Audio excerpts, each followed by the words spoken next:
এইভাবে যদি কই মাছ রান্না করেন আমি কথা দিচ্ছি মুখে স্বাদ লেগে থাকবে। গরম ভাতের সঙ্গে দুপুরে আর কিচ্ছুটি লাগবে না। নমস্কার বন্ধুরা, আমার নতুন একটা রেসিপিতে আবারও সবাইকে স্বাগত।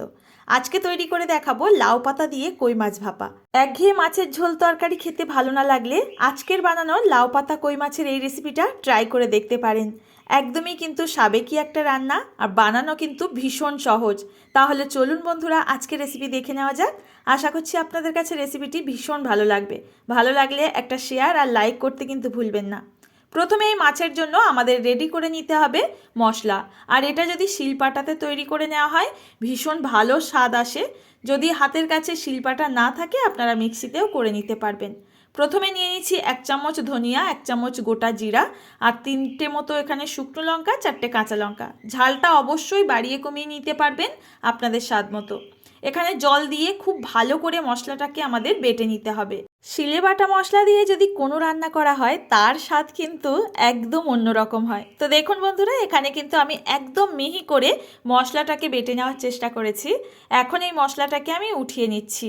আর এই মশলাটা কিন্তু খুব ভালো করে কিন্তু বেটে নিতে হবে, যেহেতু গোটা ধনিয়া দেওয়া আছে, ভালো মতো পেস্ট হতে চায় না। এখন আমি এই মশলাটাকে তুলে নিয়ে এর মধ্যে আবারও কিন্তু একটু সরিষা বেটে নেব, যার মধ্যে আছে 1/2 চামচ মতো কালো সরিষা আর 1 চামচ আছে হলুদ সরিষা। জল দিয়ে এটাকেও কিন্তু আমি খুব ভালো করে বেটে নিচ্ছি। আপনারা যদি না শিলে বাটতে চান তাহলে মিক্সির মধ্যে সমস্ত মশলাগুলো মাপ করে দিয়ে জল দিয়ে ভালো মতো পেস্ট করে নেবেন। তো দেখুন, এখন আমার মাছের জন্য কিন্তু মশলাগুলো একেবারে রেডি। এখন মাছ ম্যারিনেট করব।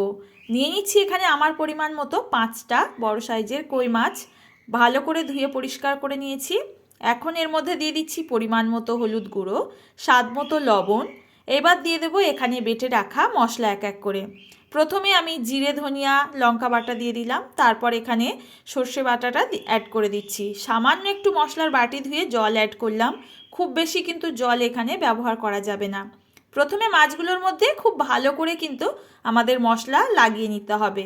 আর এটাকে না 5 থেকে 7 মিনিট একটু মাখিয়ে রেখে দেওয়ার চেষ্টা করবেন, তাহলে মাছটা খুব ভালো হয় খেতে। তো দেখুন, আমি খুব ভালো করে কিন্তু মশলাটা মাখিয়ে নিচ্ছি। আর মাছের যে কাটা কাটা অংশগুলো আছে, মানে পেটের দিকে বা মাথার দিকে, সেগুলোর মধ্যেও ভালো করে মশলা ঢুকিয়ে নেবেন। এবার আমার একটু হলুদ গুঁড়োটা কম মনে হচ্ছিল, তাই একটু হলুদ অ্যাড করে দিলাম। এখানে কিন্তু লবণটা একেবারেই কিন্তু বুঝে দিয়ে দিতে হবে। এবার দেখুন, ভালো করে মিশিয়ে নেওয়ার পর আমি এখানে 1 চামচ মতো সর্ষের তেল অ্যাড করে দিচ্ছি। এই রান্নাতে কিন্তু অন্য কোনো তেল ব্যবহার করা যাবে না, শুধুমাত্র সর্ষের তেলেই করতে হবে। তো দেখুন, সর্ষের তেল দেওয়ার পর আবারও ভালো করে ম্যারিনেট করে এটাকে সাইডে 5 থেকে 7 মিনিটের জন্য রেখে দেব। আমি এখানে বেশ কয়েকটা গাছ থেকে লাউ পাতা নিয়ে চলে এসেছি। আর এই লাউ পাতাগুলো না একদম টাটকা আর ফ্রেশ নেওয়ার চেষ্টা করবেন, তাহলে রান্নাটা খেতে কিন্তু খুব ভালো হয়। তো দেখুন, এখানে প্রথমে জল দিয়ে ভালো করে পরিষ্কার করে আমি ধুয়ে নিয়েছি। এখন আমি এই যে লাউয়ের পাতার যে বোঁটাগুলো আছে না, এই ডাঁটির অংশটাকে আমি কেটে বাদ দিয়ে দেব। এখানে আমার পরিমাণ মতো 5টা মাছ আছে, 5 থেকে 6টা মতো আমি এখানে পাতা নিয়েছি। লাউ পাতাটা যদি আপনারা ডবল করে মোড়াতে চান তাহলে একটু বেশি করে, মানে ডবল ডবল করে এক একটা মাছের জন্য নিয়ে নেবেন। বন্ধুরা, আগে যদি কখনো এইভাবে লাউ পাতায় কই মাছ ভাপা না খেয়ে থাকেন, আমার অনুরোধ রইল একবার বানিয়ে দেখার জন্য। এর স্বাদ না ভোলার নয়, মুখে লেগে থাকার মতো। তো দেখুন, এখানে পাতাগুলোকে আমি রেডি করে নিয়েছি। এবার মাছগুলোকে এখানে দিয়ে র্যাপিং করে নেব। এক একটা মাছ এখানে দিয়ে দিচ্ছি এক একটা পাতার মধ্যিখানে। এবার একটু করে মশলা দিয়ে মাছটাকে এইভাবে জাস্ট একটু হালকা হাতে মুড়ে নিচ্ছি। এখানে কোনো রকম কিন্তু সুতো দিয়ে বাঁধার কোনো প্রয়োজন নেই। জাস্ট এইভাবে মুড়িয়ে আমাদের যে টিফিন বক্সের মধ্যে আমরা এটাকে স্টিম করব তার মধ্যে এক এক করে সাজিয়ে দেব। একইভাবে দেখুন আরও একটাকে তৈরি করে নিচ্ছি। আর সমস্ত মাছগুলোকে কিন্তু একইভাবে আমি এখানে লাউ পাতার মধ্যে মুড়িয়ে নেব। তো বন্ধুরা, আজকের এই রেসিপিটি যদি দেখার পর ভালো লাগে, আমার রিকোয়েস্ট রইল বাড়িতে একবার হলেও ট্রাই করার জন্য। একদম একঘেয়ে মাছের ঝোল তরকারি খেতে না ভালো লাগলে অবশ্যই একবার বানিয়ে দেখবেন। আমি কথা দিচ্ছি মুখে স্বাদ লেগে থাকবে। আর নতুন বন্ধুরা চ্যানেলে প্রথমবার এসে থাকলে প্লিজ চ্যানেলটি সাবস্ক্রাইব করে পাশে থাকবেন। আর পেজ থেকে দেখলে পেজটি ফলো করে নিতে পারেন। তো দেখুন, এখানে কিন্তু আপনাদের সাথে কথা বলতে বলতে সমস্ত মাছগুলোকে এখানে সাজিয়ে নিয়েছি। এবার যে ম্যারিনেট করার পর মশলাটা ছিল সেটাকে আমি এর ওপর থেকে দিয়ে সামান্য 1 চামচ মতো জল দিয়ে ধুয়ে দিয়ে দিলাম। খুব বেশি জল কিন্তু এই মাছে একদম দিতে যাবেন না, তাহলে খেতে ভালো হবে না।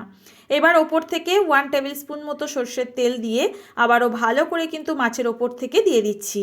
আর দেখুন এখানে নিচের অংশে যাতে মশলাটা ভালো মতো যায় সেইভাবে কিন্তু হাত দিয়ে একটুখানি দিয়ে দিলাম। তো দেখুন বন্ধুরা, এইবার ঢাকাটাকে ভালো করে আটকে দেব। এবার এটাকে স্টিম করার পালা।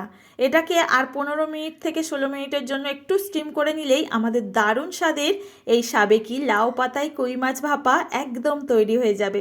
আগের থেকে কড়াইয়ের মধ্যে আমি বেশ কিছুটা জল গরম করতে বসিয়েছিলাম। এখন এখানে একটা স্ট্যান্ড দিয়ে দিচ্ছি, দিয়ে এইভাবে টিফিন বক্সটাকে দিয়ে দিলাম। এবার ওপর থেকে ঢাকা বন্ধ করে এটাকে স্টিম করে নিতে হবে 15-20 মিনিটের জন্য। মাঝখানে একবার ঢাকাটা আমি খুলে দেখেছিলাম, একটু জলটা কম ছিল, আবারও বেশ কিছুটা জল দিয়ে এটাকে স্টিম করে নিয়েছি। এখন 15 মিনিটের ওপরেই হয়ে গেছে, আমি গ্যাস ওভেনটা অফ করে দিলাম। এটাকে একটু হালকা ঠান্ডা হয়ে গেলে আমি আপনাদের দেখিয়ে দিচ্ছি। দেখুন লাউ পাতায় কই মাছ ভাপা কিন্তু একদম তৈরি। এটা না আপনারা না খেলে বুঝতে পারবেন না যে এর স্বাদ কতটা হয়। একদম গরম ভাতের সঙ্গে কিন্তু দুপুরবেলা যদি থাকে আর কিচ্ছুটি লাগবে না, এই রকম একটা রেসিপিতেই কিন্তু এক থালা ভাত খাওয়া হয়ে যায়। মাছটা ভেতর থেকে কতটা জুসি হয়েছে দেখুন, একদম ভেতর থেকে কিন্তু খুব সুন্দরভাবে সেদ্ধ হয়েছে। আর মাছের যে রেসিপির গ্রেভির কালারটা দেখতে পাচ্ছেন দুর্দান্ত এসছে। আপনাদের কাছে অনুরোধ রইল একবার বানিয়ে দেখার জন্য। আশা করছি বন্ধুরা আজকের রেসিপিটি আপনাদের ভালো লেগেছে। ভালো লাগলে একটা লাইক করতে কিন্তু একদম ভুলবেন না। আজ তাহলে এখানে বিদায় নেব, দেখা হবে নতুন কোনো রেসিপিতে। ততক্ষণ সবাই ভালো থাকবেন, সুস্থ থাকবেন। ধন্যবাদ।